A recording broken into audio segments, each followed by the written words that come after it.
Hey guys, I'm going to try to be really fast here. I'm not sure if someone's going to come in this room and use it, but let me get back on.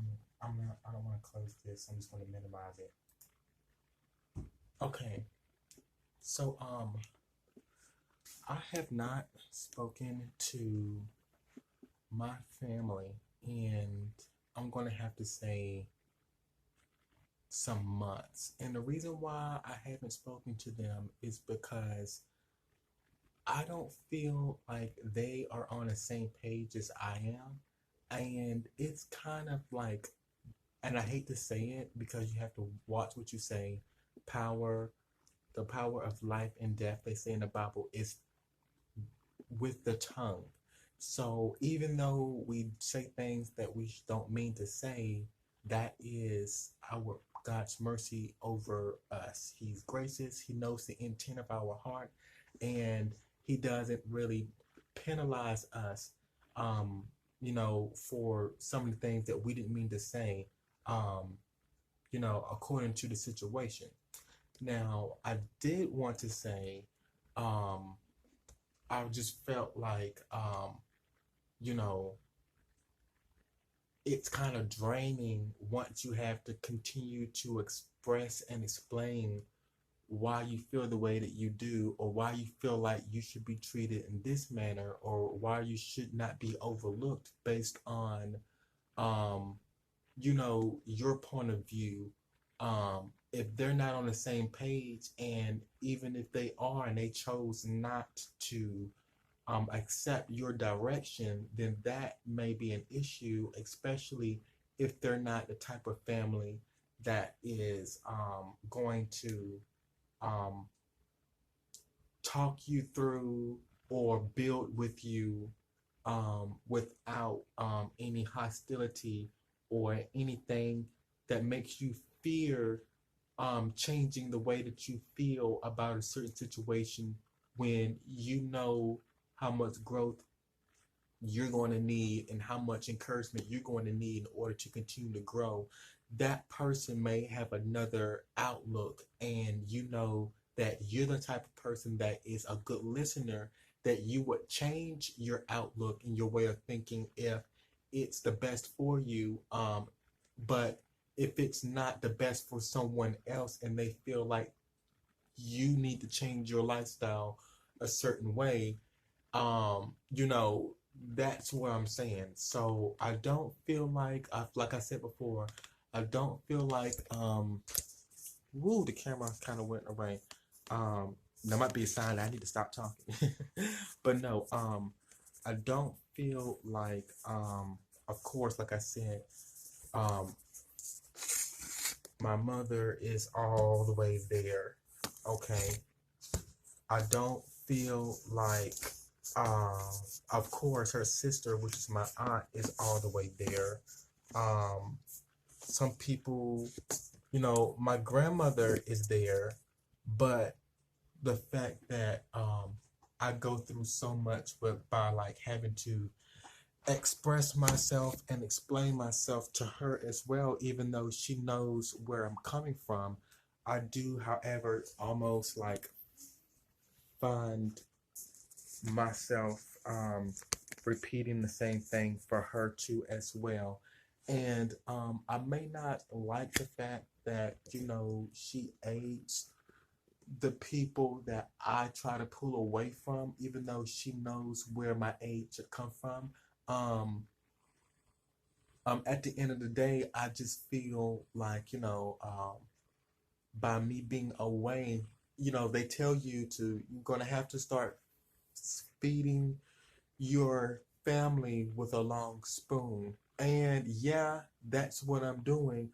But at the same time, it's almost like the only way that I will be able to communicate with them is through YouTube, but still not actually talking to them. So, if they ignore me throughout the day, hold up, guys, you gotta spin my camera around so I can fix it.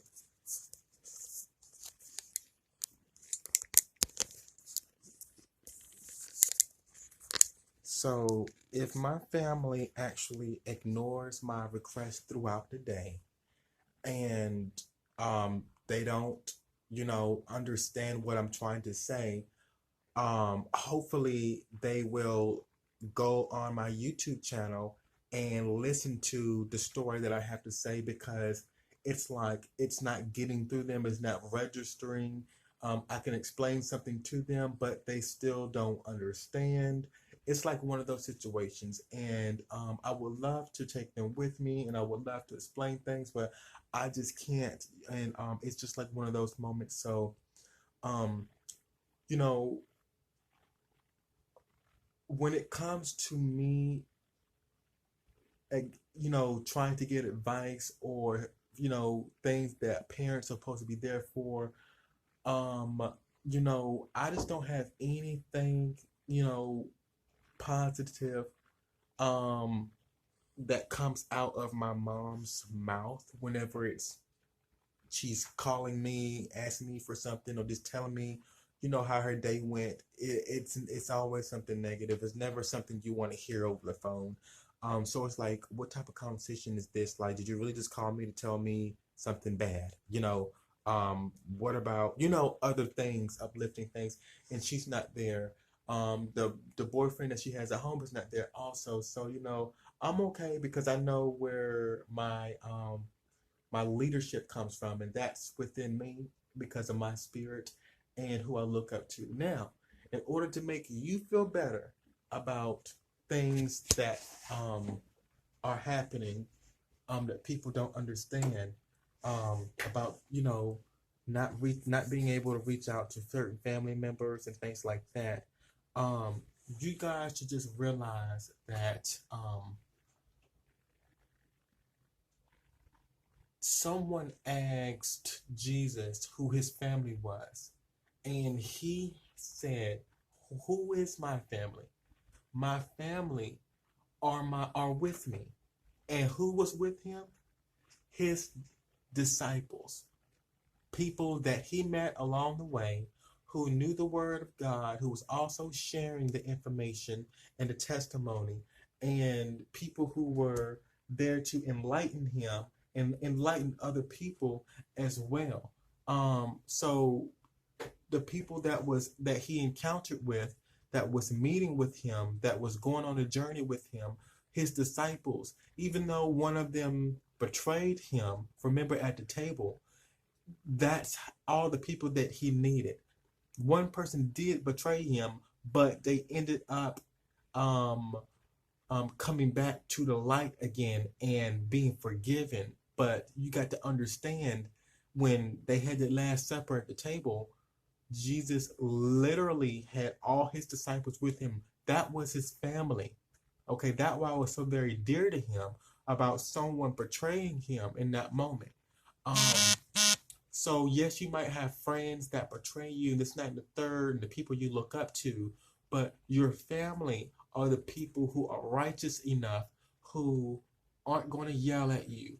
They're not going to use profanity. They are not going to embarrass you. They're going to treat you the way God wants them to treat you, the way they want to be treated themselves.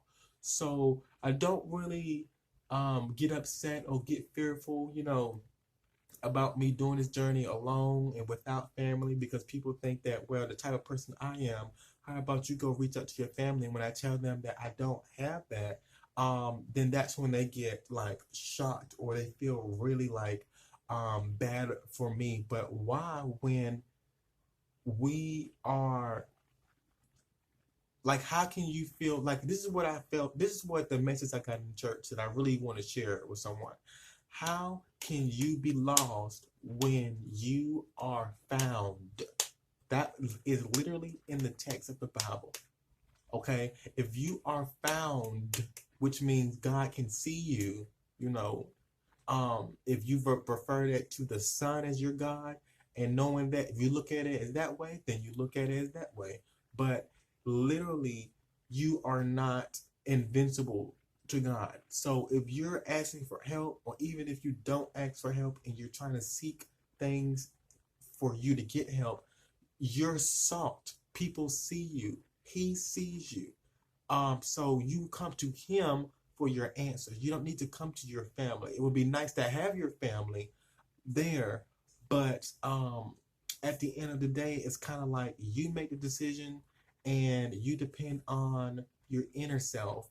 And if you don't have any answers and you don't trust the people around you, that's when you start building up your faith and having your questions for him to answer. And you really find out yourself is answering your questions. Like you're finding yourself to be answering them yourself, because at the end of the day, you're the one that's out there doing things to make you prosper, because it's going to take you to start doing something. And not that I haven't already been doing something, it's just that I would like to, I'd like to have help from family members, because I'd rather go to a family member for help rather than going out to another person.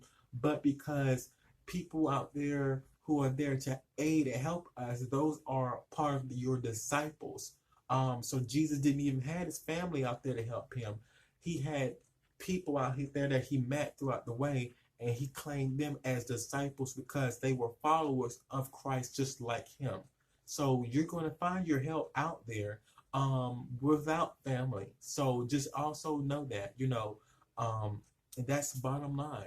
Yes, it would be nice for me to have some family help, but and the people that I ask for help from my family, they help each other. But it's almost like, okay, where's the help from me? Now I do get some spiritual people in my family, and what I shouldn't even say some. I'm going to have to say one. My grandma is like literally the only spiritual person in my family. So I don't get any money from her. I get what? Prayers. I get the word of God. I get that type of stuff. And I agree with the things that she's saying. But sometimes if she's like saying, well, God is going to do this to you if you don't do that, that's out the bunch. You never, never, ever do that. This is the reason why I say black churches are going to have to get it together. Literally. You're pointing the finger, scaring people, saying God is going to do this to you and God's going to do that to you. And then when you turn around, go to an all-white church, they're not saying God is going to say this, God is going to do this to you if you don't do this and that and the third. They don't even raise their voice in there to scare you, because that's not God. God is not someone that you want to be fearful of. God is a calm and loving person who's going to fluently say what he has to say. He wants the message to be given to you sweet and kind and not in a boastful, loud way. That is pretty much Satan. So always remember that.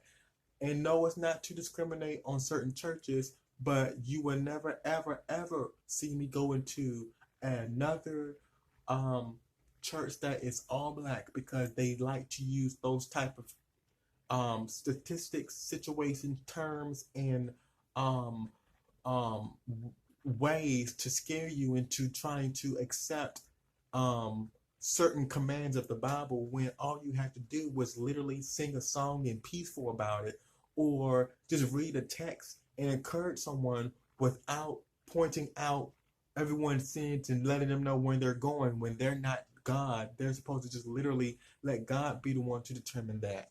And that is the reason why I said some families are like that also. So I have to literally, let my family, my phone did it again. I'm about to end the video anyway.